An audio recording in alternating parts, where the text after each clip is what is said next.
আসসালামু আলাইকুম।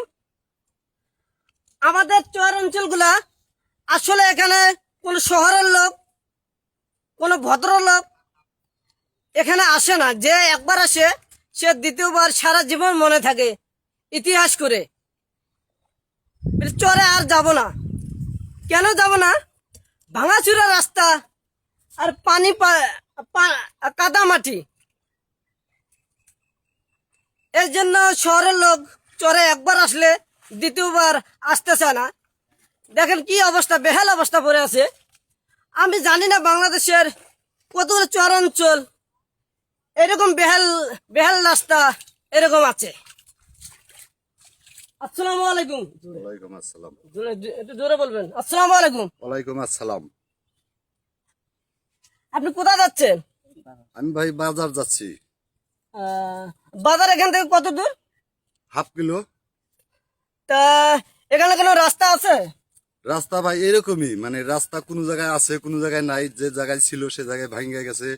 এখন মনে করেন যে বর্ষার সময়, বৃষ্টির সময়, এই সময় মনে করেন যে একটুর মধ্যেই পানি বেজে যায়। রাস্তা ভাই আমাদের এলাকায় নাই। চর অঞ্চলের ভেতরে রাস্তা এরকমই।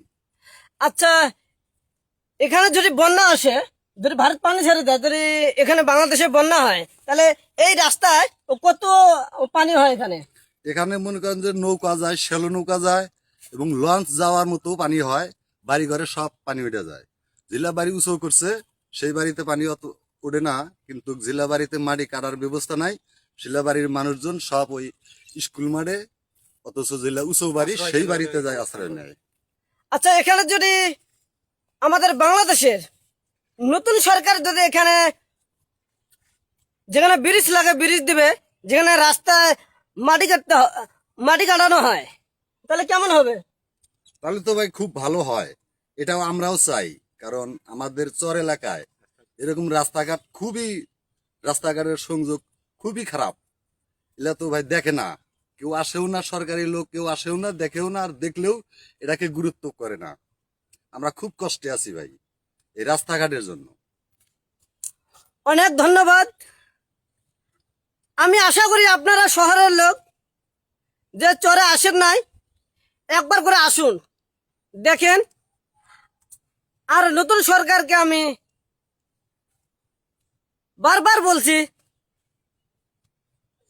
আমরা শহর এবং চর একসাথে আমরা এগিয়ে যেতে চাই।